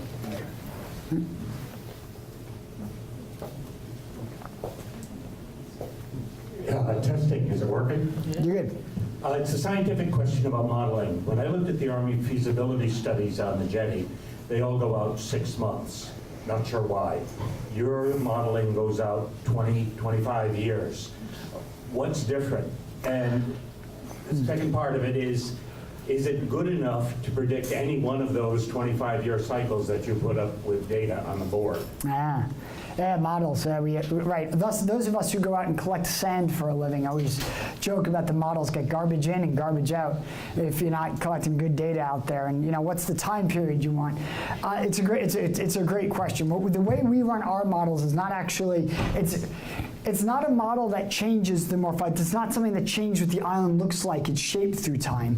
What we do is we run what I think of as a day in the life. Here's the inlet. We're going to set it up, and we're going to hit it with a bunch of storms and quiet water conditions and see which way waves and tides and sediment are moving through that time. Then we're going to change the configuration ourselves and rerun it and run another day in the life of a different one. So it's not so much looking out over those time periods, but it's using the science, using our understanding of how the system works to come up with scenarios of what this looks like. So what we did was we took that inlet ebb delta and that bar, and we forcibly changed the bathymetry offshore in the model and said, all right, we see this in the history, we see this in our field data. Let's now make the model such that the opening is down here, and let's run it for 1 day or however many tidal cycles. And let's move it again, change everything again, and run it again and see what happens. So it's a day in the life. This is what this thing looks like under these conditions, rather than actually watching that thing move through time. We don't actually try to play that game, because I don't think that you could try. There's too many, the small errors add up once you start to try to play out that. And you have to, in order to account for that, what you do is you simplify the system.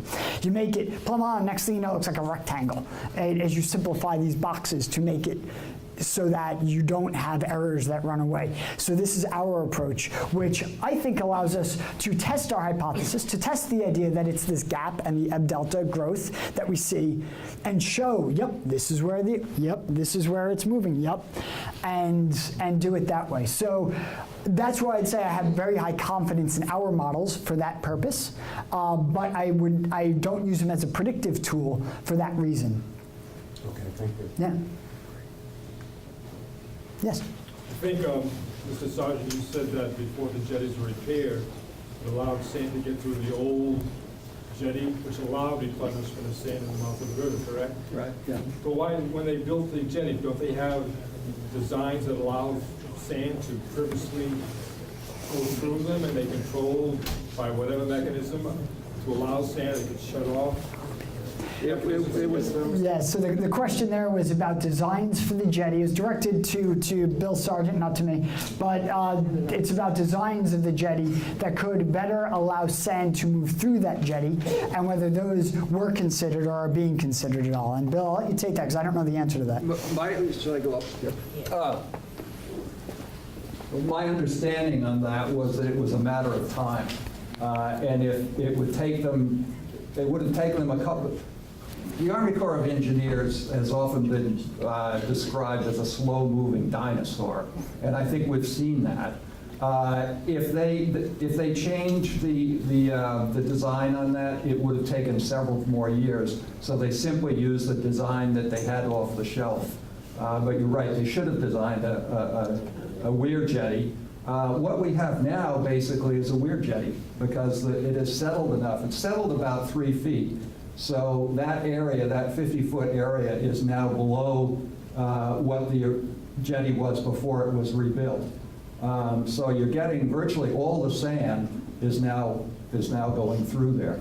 But why isn't it going into the river mouth and up towards Reservation? But because from just what Chris was saying, you have the waves come in. When the waves go through an aperture, 35. yes. Okay. Working on it. All right, there you go. Right. All right. So when the waves go through between the jetties, then they spread out. So that energy, yeah, the energy goes along the both sides, and that keeps that new beach. And it only takes about 3 weeks for that sand to move from where it's going through to get down in front of Northern Reservation Terrace. All right, so backing it up there, Yeah. still nothing to stop it along there. Right. For now. Yeah. For now. But I don't understand the old jetty. That beach sand was almost out in the middle of the river. It was enormous amounts of sand in there. Yeah, I mean, it's that. Can I add something too? Yeah. Well, you're going to answer The mic, so everybody can hear. Yeah, and we'll probably want to let people not have to sneak out. It's 8:30, so and I'm fine, I but grew up in a town. I grew up in a town with water. 60 years ago, they put in 5 jetties. It's Winthrop, Massachusetts. And if you visit Winthrop today, the beach looks the same as it did over 60 years ago because the jetties are filtered. They're rocks. I remember as a child climbing on those rocks. Our solid jetty, and as my husband is saying, it doesn't seem to make sense to a layperson if the water can't get through and the sand can't get through. The ocean is smart. It's going to take that sand away. No one's mentioned this evening the dredging. If anyone remembers the large dredging project, it was about 16 years ago. It was out, and you were a great Vanna White, by the way, up there. my pleasure. But if you Need more look, help? it says diffracted waves. Yep. There was a dredging project about 16 years ago, and that's what caused the law, in my opinion. The sand came off the beach, because we live at 59th Street. It disappeared to fill in the dredging hole, and then they did this jetty, and now we see the problem that's happening on Reservoir. So I think, I'd like to acknowledge the mayor of the city councilors that are here this evening, by the way. Oh, I guess they're not here, but. Very good. Letty Mira is here. I hope that they get to hear or see or have a video of this lecture. It was excellent. Thank you. But I think that the question is really the Corps of Engineers and a solid jetty seems to be the issue. That's right. And I'll just say, Sandwich is facing exactly the same thing because of the jetties that are, keeping the Cape Cod Canal open, have created erosion in exactly the same way. They have gone through the DOTS process and are trying to get the $10 million. There's actually a fund, a $10 million fund that's available if you can prove that something like a jetty has caused the problem. There's a $10 million fund to change the jetty. Nature has already done that for us. So, Bill, this might be the $10 million solution then, because everyone keeps talking about how the jetty is not allowing sand to migrate to Reservation Terrace. But that was done with trucks a year ago. The sand was brought in, and where's that sand now? It's gone. There's something else that was done at the time the jetties were built. Where it says diffracted waves, that's not accurate when it hits the beach. When it hits the beach, right by the letter S, there's another groin. And the water comes not from the east, but from the north. As the waves come in and the energy is lost on that wing wall, which was added to at the time that the jetty was built, The waves swing around it, and they come from the north, and you get backshore scourings. You can stand there on a falling tide and watch the sand get scooped away from Reservation Terrace. So I think it's been proven, A, that placing sand on Reservation Terrace isn't the solution, so therefore the hole in the jetty couldn't be the cause. And B, nobody's really addressed the additional stone that was placed on that wing wall at the time that the jetty was built, because that wing wall traced the face of the dune at the time that that was complete. Yeah. I think what you're talking about is the spur on the jetty. You can see it right there. Yeah, and the spur was built because of the erosion that the Coast Guard, the old Coast Guard station was going to fall in the drain recently. So they built that, and you're right. What happens when those diffracted waves come in? It's almost like cracking the whip. They whip around, and you'll notice that actually the spur is getting buried again from the shore side. So there's about 4 feet of sand, and eventually it will get buried again, and that will be under sand. So, and I think probably what we, Chris is probably getting tired, and it's way past my bedtime. So I think, should we take one more question? If people want to come up and talk informally, we can do that. How about this? You take a question, but you can't use the word jetty. What? Virginia barriers? That will end it. Yeah. Is there anybody else? All right, in that case, let me just once again say thank you all. Thank you to Storm Surge, Bill, Mike Morris, Sheila, for inviting me, having me here. Really appreciate it.